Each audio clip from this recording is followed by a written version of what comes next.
A paz, queridos, tudo bem? Sou seu irmão em Cristo Edson. Estamos na nossa EBD, Escola Bíblica Dominical. Estamos nesse trimestre estudando a Palavra de Deus, trazendo o título da nossa revista nesse trimestre é Os Ataques contra a Igreja de Cristo. Então, esse é o título da nossa lição, da nossa revista, e a nossa lição é a de número 7. Nós vamos estar aplicando a nossa lição de número 7, que ela tem o título da lição, A Sutileza da Relativização da Bíblia. Então, dentro desse tema, nós vamos estar falando. A introdução da nossa lição vai nos trazer uma seguinte situação, onde vai nos dizer que a Bíblia ela sempre sofreu ataques. Esses ataques levando ao descrédito da palavra de Deus, onde em situações buscando abolir a Bíblia, eliminar a Bíblia, né? A Bíblia já teve exemplares queimados, esses problemas gerando, segundo os contrários, porque geravam perigos, né? Ainda pessoas acham que a Bíblia é ultrapassada e que ela está em descrédito. No caso dos exemplares queimados, nós vemos lá no livro de Jeremias, no capítulo 36, nós vemos lá que o rei, na época, na ocasião, o Jeoaquim, né, ele manda queimar exemplares da Bíblia porque Jeremias, né, o profeta Jeremias, né, acaba trazendo um alerta, um desconforto para o rei, né, mostrando dentro da palavra de Deus a situação de Judá, né, a situação na qual estava aquela nação, e vendo essa situação, ele manda queimar. Aí Deus, através de Jeremias, manda que Jeremias pega o escrivão Baruque e escreve novamente o que foi tirado, o que foi queimado e mais ainda conteúdos é dado.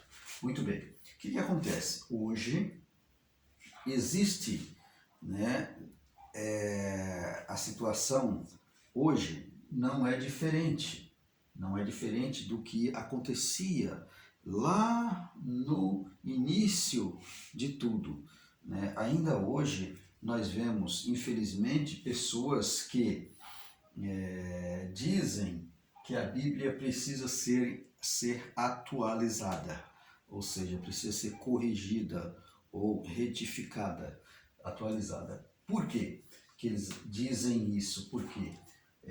Porque segundo eles, a Bíblia não traz, né, confortos. Essas pessoas, geralmente, as pessoas que têm essa posição,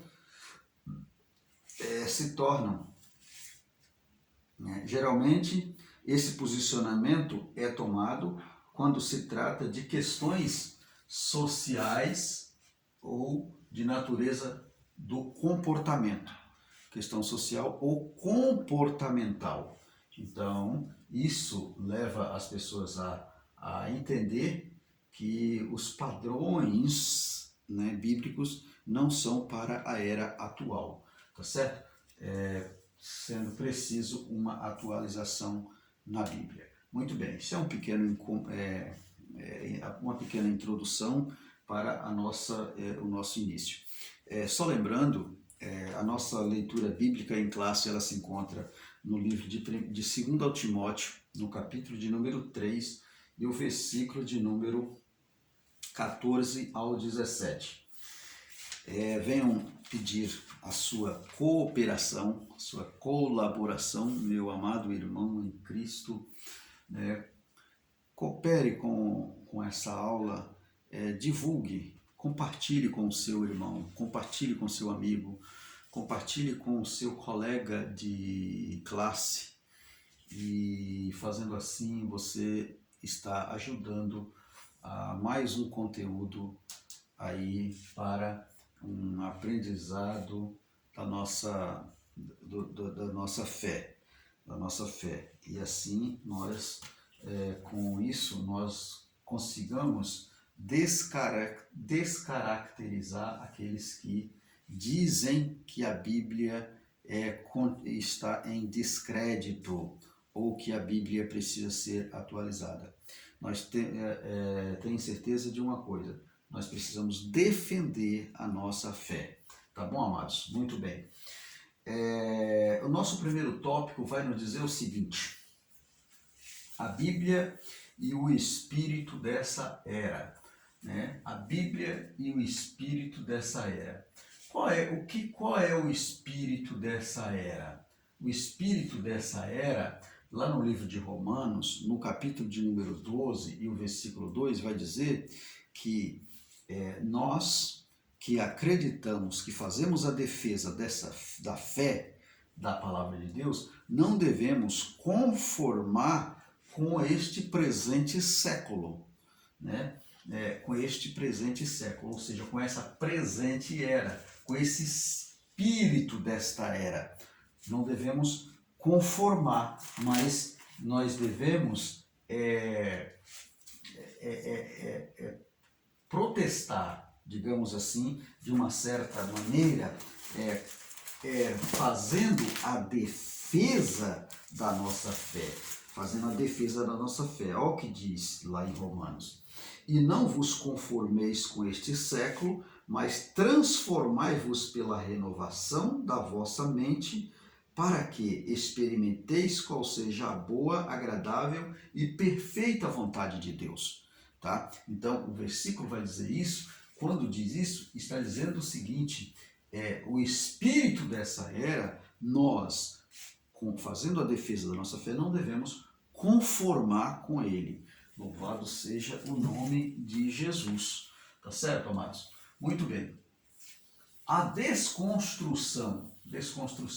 Aí vai dizer na nossa lição que existe aqui, amados, esse processo da desconstrução é encontrado em literaturas atuais, né, nas mídias sociais, né, e quando eu falo mídia social, eu digo aí mídia escrita, falada, televisiva, né, e etc, né, muitas outras mídias. O que acontece? Essa forma de pensamento dessas mídias e desse espírito desta era, que daqui também, por que não dizer do falso profeta, do anticristo, não é essa a aula, tá? Mas tem tudo a ver com esse apontando lá para frente, né, para o futuro, para esse espírito, né, que a Bíblia fala lá no Apocalipse, tá certo?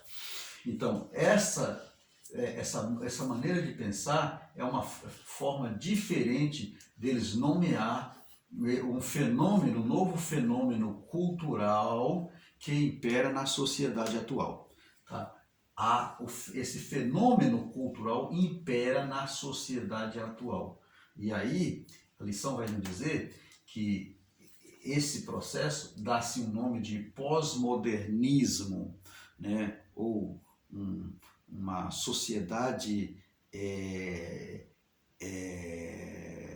atualizada, digamos assim, né? Entre aspas, né? Atualizada para ele, para a época, para o que rege essa era. Tá bom? Tá certo? Muito bem. Aí o que acontece? Esse paradigma, ela contrapõe ao cristianismo, ou seja, contrapõe a defesa que fazemos da fé. E logo isso mexe, ou seja, traz na contramão dos efeitos, né? Mexendo com os padrões éticos, morais e espirituais, né? É o que está falando aqui na nossa revista. Por quê? Porque estes padrões éticos, morais e espirituais, né, quando traz a Bíblia, vai nos dar, as Escrituras Sagradas vai nos dar uma padronização desses padrões, né? O que acontece? Entra este fenômeno, né, na qual a sociedade impera, que é o modernismo, trazendo a desconstrução da palavra de Deus, trazendo uma descaracterização ao ponto de achar que a Bíblia precisa ser atualizada.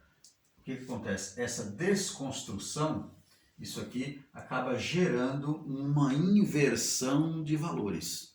Tá? E nessa inversão de valores, o que acontece? O certo passa a não ser certo, o que é errado passa a ser certo, e o que é certo passa a ser errado, né? De uma certa forma, dando credibilidade a essa presente era, a esse espírito, o espírito dessa era, trazendo a desconstrução da palavra de Deus. Então, nós, como cristãos, nós devemos combater contra isso, o que fala em Romanos. Não devemos, de maneira alguma, conformar com o presente século, conformar com este mundo, com o espírito que rege este mundo. Tá certo, amados? Vamos à frente. O relativismo, o segundo subtópico do tópico 1 vai falar sobre o relativismo. O que é o relativismo? O relativismo é o seguinte: tudo é relativo, né? Tudo relativo, não existe uma verdade absoluta. O que existe aqui tudo é relativo. Aqui na desconstrução vai dizer que não é incomum encontrarmos na literatura ou nas mídias sociais expressões como a era do vazio, né, pós-verdade, o fim das certezas ou cultura líquida, ou ainda desconstrução, a desconstrução que nós falamos. Voltando aqui no relativismo, está afirmando o que está falando no subtópico anterior. Acontece o seguinte: não vamos aqui dar uma aula de filosofia, lógico, né? Mas nós podemos dizer o seguinte: esse sistema de relativismo, onde tudo é relativo, que quer trazer, né, as verdades bíblicas para uma situação de relativização, né, o cristão autêntico, né, autêntico na Bíblia, nós não devemos conformar com isso. Por quê? Esse processo do relativismo, onde traz tudo é relativo, leva danos, né?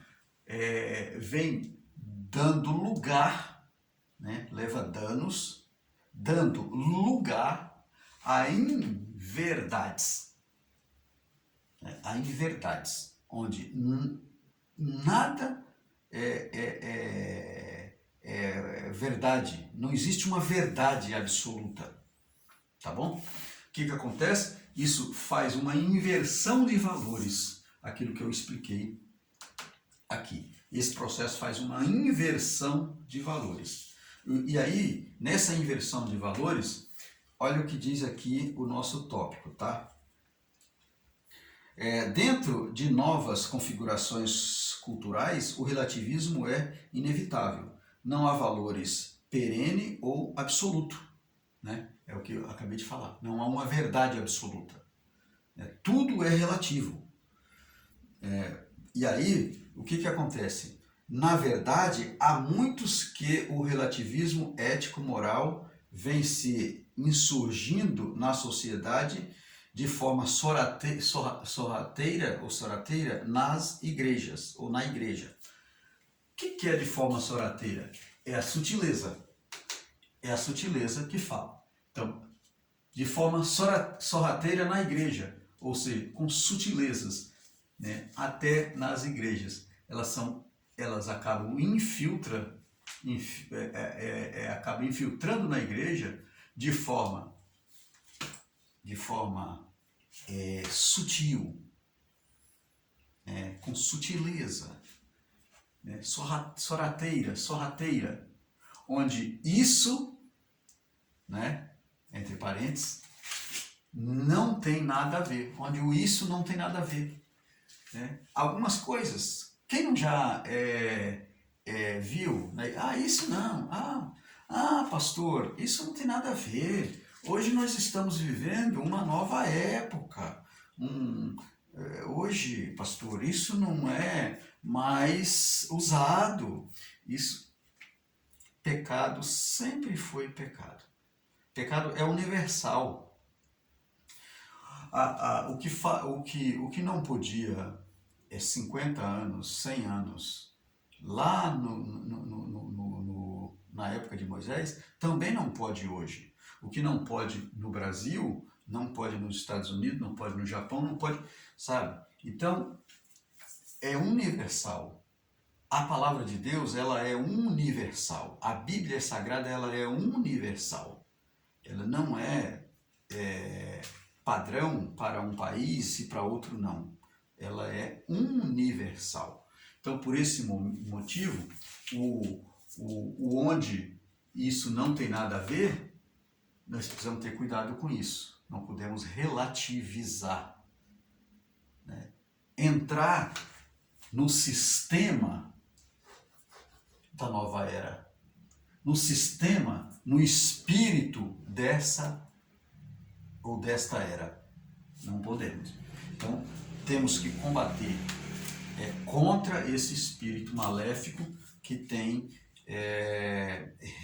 buscado o relativismo nas igrejas. Tá certo, Márcio? Aí vai falar que isso traz confusão entre o certo e o errado, aquilo que eu acabei de explicar aqui, né? No livro de Isaías, no capítulo de número 5, versículo 20, vai falar que ai daqueles, né, que confundem isso, trazendo o mal, chamar o mal de bem e o bem de mal, né? Trazendo a luz trevas e as trevas luz. Ai desses que traz essas substituições, dando credibilidade à mentira por verdades. Né? Aquilo que foi mentira lá atrás continua sendo mentira hoje, o que era errado lá atrás continua sendo errado hoje. Ai daqueles que fazer essas substituições. Tá certo? No livro de Hebreus, no capítulo de número 3, versículo 8, Jesus é o mesmo ontem, hoje e sempre. Tá certo? Jesus é o mesmo. Muito bem. Vamos adiante. Nosso tópico de número 2. Tópico de número 2 é falar a Bíblia e o espírito desta era. A criação de uma narrativa. Vamos aqui tentar explicar, tá? A palavra narrativa. É um substantivo feminino. Por que nós vamos explicar? Para a gente entender o que quer dizer o tópico 2 vai falar que a Bíblia e o politicamente correto. Então nós vamos explicar o politicamente correto dentro dessa criação de uma narrativa. E nós vamos ler. Olha o que diz aqui, olha o que diz o tópico de número 2.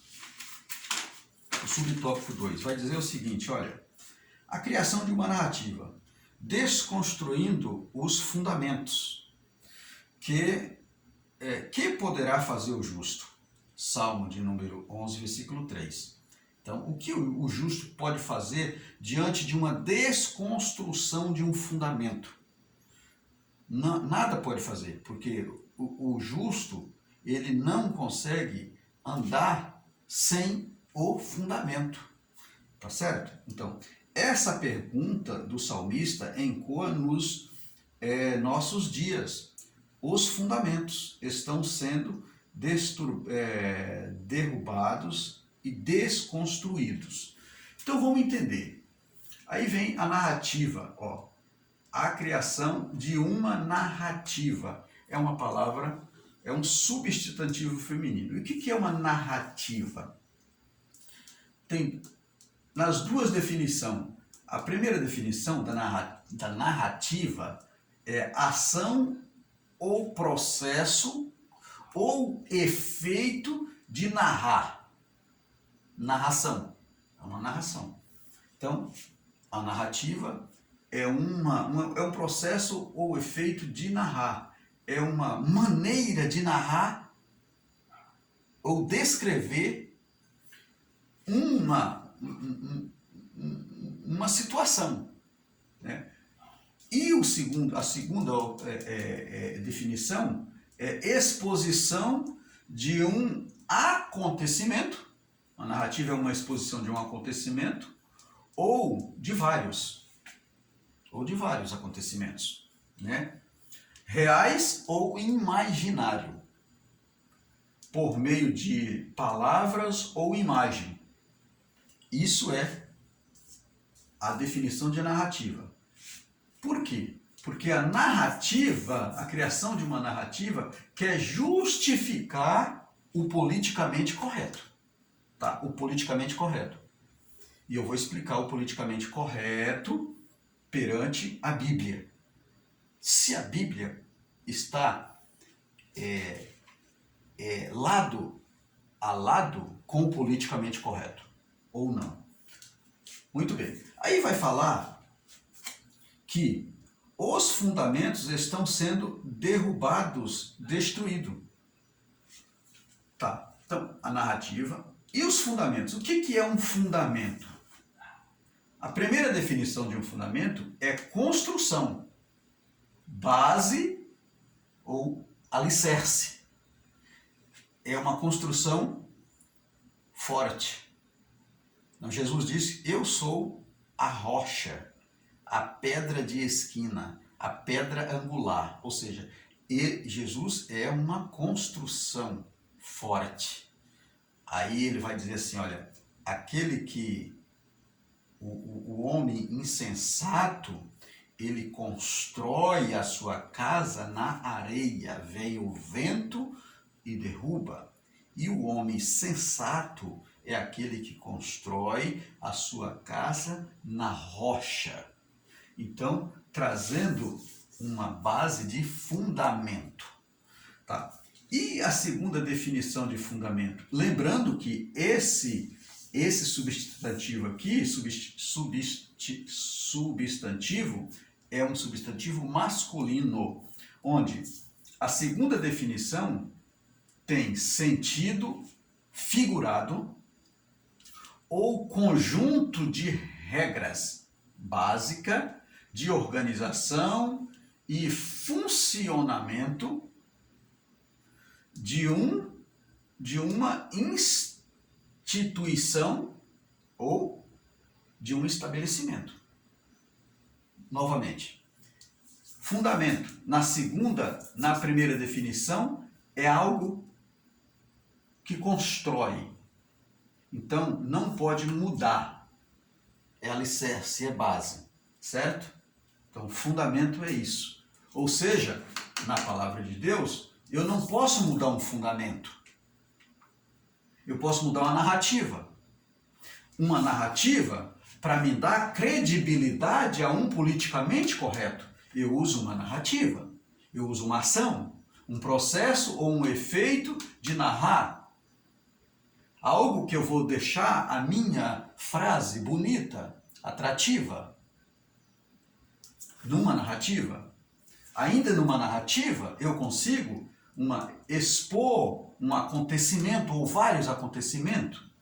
Eu consigo também, por meio de uma narrativa, eu consigo ilustrar com imagens por meio de uma narrativa. Agora, por meio de um fundamento, eu só tenho uma maneira é fundamento, não tem como eu mudar. Colocar, enfeitar um fundamento em cima de uma narrativa, tá certo? Então, nenhum fundamento, eu construo, é uma base. Na segunda definição de um fundamento, é uma definição, tem sentido figurado, no sentido figurado do fundamento, ou conjunto de regra básica de organização e funcionamento de uma instituição estabelecida. Tá? Eu posso usar um fundamento dentro de uma instituição, no sentido figurado, para organizar. Então, a determinada empresa tem um método, ela usou um método para organizar, ela tem um fundamento para organizar a sua empresa, tá certo? Perante a Bíblia, o que vai dizer sobre o fundamento? Hebreus capítulo 11, versículo 1, é um firme fundamento. A fé é o firme fundamento. Então, o que acontece? Dentro deste novo modelo, dentro deste novo modelo de narrativas, de politicamente correto, o que acontece? Onde eu apoio em narrativas para explicar um politicamente correto. Eu apoio em sentido figurado, onde dentro de uma empresa eu posso usar esse sentido figurado de uma narrativa para um politicamente correto. Discursos intermináveis dentro de uma narrativa. Eu posso trazer discursos intermináveis. Eu posso trazer dentro de uma narrativa fábulas e genealogias sem fim. 1 Timóteo, no capítulo 1, versículo 4, vai falar isso. Né? Então, fábulas e genealogias sem fim para explicar um politicamente correto. Tá? Lá vai estar falando, Timóteo vai estar falando dos falsos profetas, dos falsos mestres, que eles trazem essas genealogias sem fim, intermináveis, né? Para trazer um engano para o verdadeiro, trazer um engano, né, para o politicamente correto. Trazer um engano ao verdadeiro para explicar um politicamente correto. Isso gera, esse processo aqui, amados, gera o politicamente correto. Tá certo? Então, não se muda um fundamento através de uma narrativa. Fundamento é alicerce, é base. Tá? Então, o que estão querendo fazer com a Bíblia, com a palavra de Deus, é mudar isso aqui, ó. Mudar o fundamento. Louvado seja o nome do Senhor. Tem muitas coisas aqui que a gente podia explanar, mas nós temos um tempo bastante pequeno para gente conversar sobre isso aqui. Olha, nesse processo aqui do fundamento, no capítulo de número 3 de 1 aos Coríntios, o apóstolo Paulo vai falar sobre esse fundamento. Olha o que o apóstolo Paulo fala sobre esse fundamento. 1 aos Coríntios, no capítulo de número 3, e o versículo de número 1 aos Coríntios,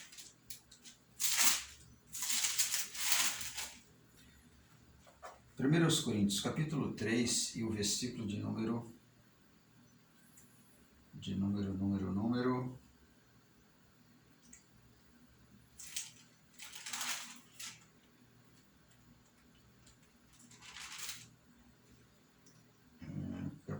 3, versículo de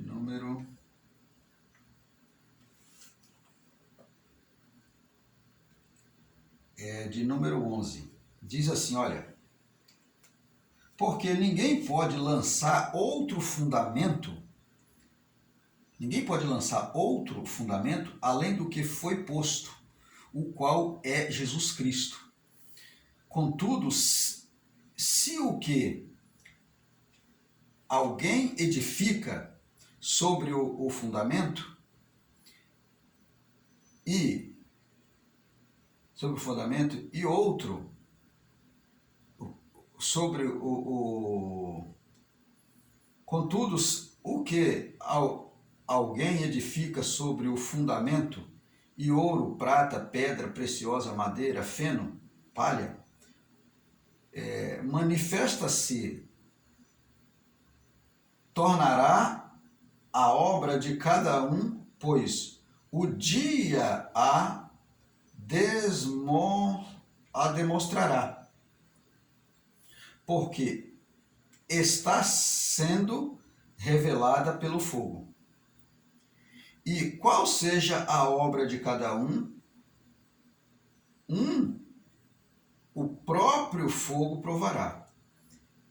Se permanecer a obra de alguém que sobre o fundamento edificou, esse receberá galardão. Então o apóstolo Paulo está falando que ninguém pode mudar um fundamento.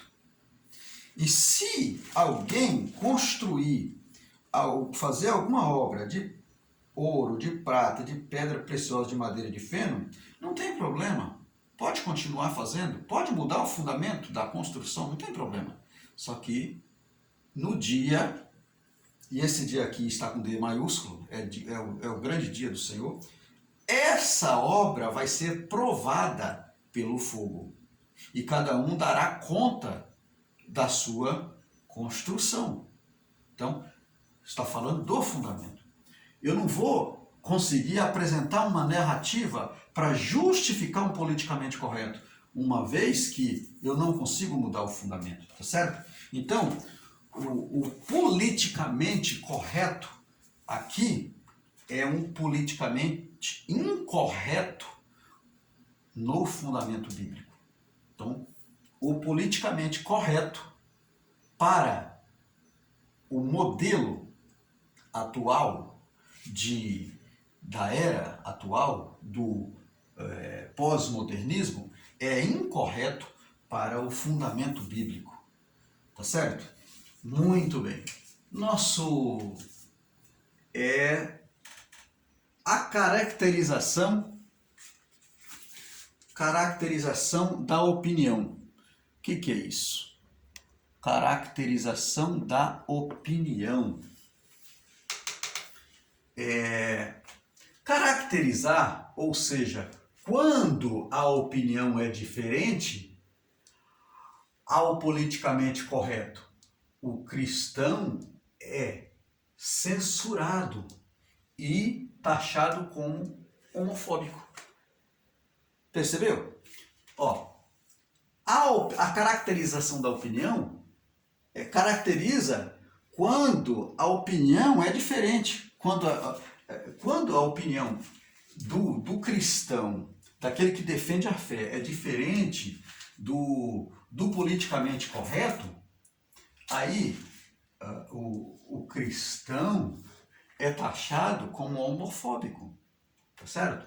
Então, a opinião, ela tem que valer em todos os pontos, e não simplesmente para uma parte da sociedade, tá bom? Muito bem, vamos ao nosso terceiro tópico. O nosso terceiro tópico vai falar sobre a Bíblia e o outro evangelho. Rapidão aqui, né? Já falamos muitas coisas aqui. Olha, a Bíblia e o outro evangelho. Nova metodologia. Aqui vai estar falando sobre a nova metodologia de ingressar o evangelho ou de pregar a palavra para que estas pessoas do politicamente correto querem, tá? Dentro desta cultura pós-moderna do politicamente correto, surge a necessidade de mudar a Bíblia. Por quê? Tá Tá vendo? Dentro dessa cultura, eles acham que a Bíblia precisa ser atualizada para atender um padrão dele. Para atender um padrão dele. Ou seja, surge uma necessidade. A necessidade de quem? A necessidade do politicamente correto para ele ser atendido. Mas ele não quer ir para o padrão. Ele não quer vir para cá, por fundamento. Ele não quer vir por fundamento. Mas ele quer ser, ou seja, ele quer que um outro evangelho adapta ao seu padrão. Ao seu padrão. Tá bom? Novas teologias. Segundo subtópico do terceiro tópico da nossa revista. Vai falar sobre novas teologias. Traz uma teologia própria. Eles trazem uma teologia própria, adaptando o evangelho na maneira social de vida deles. Viu? Então, eles têm uma teologia própria. Não é a teologia bíblica, fundamento bíblico, mas uma teologia própria, trazendo um ego que satisfaz o viver, satisfaz aqui o seu ego, o comportamento dele. E isso nós temos que ser contra. Esse politicamente correto é incorreto biblicamente. Biblicamente, é incorreto. A Bíblia não compactua com o politicamente correto da era moderna. Tá certo? Muito bem. Tópico de número 5. A Bíblia sempre atual, palavra de Deus. Aqui vai dizer que a palavra de Deus ela é revelada por Deus, né? Em 2 Pedro, no capítulo 1, versículo 16, a parte B, e o versículo de número 21 vai nos dar essa referência que a palavra de Deus ela é revelada, revelação da palavra. A Bíblia é inspirada, Deus deu o homem a inspiração para escrever a Bíblia. A Bíblia é inerrante, ou seja, ela não tem erros. A Bíblia não tem erros. Nós temos que ter essa convicção, fazer essa defesa que a Bíblia não tem erros e é infalível, não falha.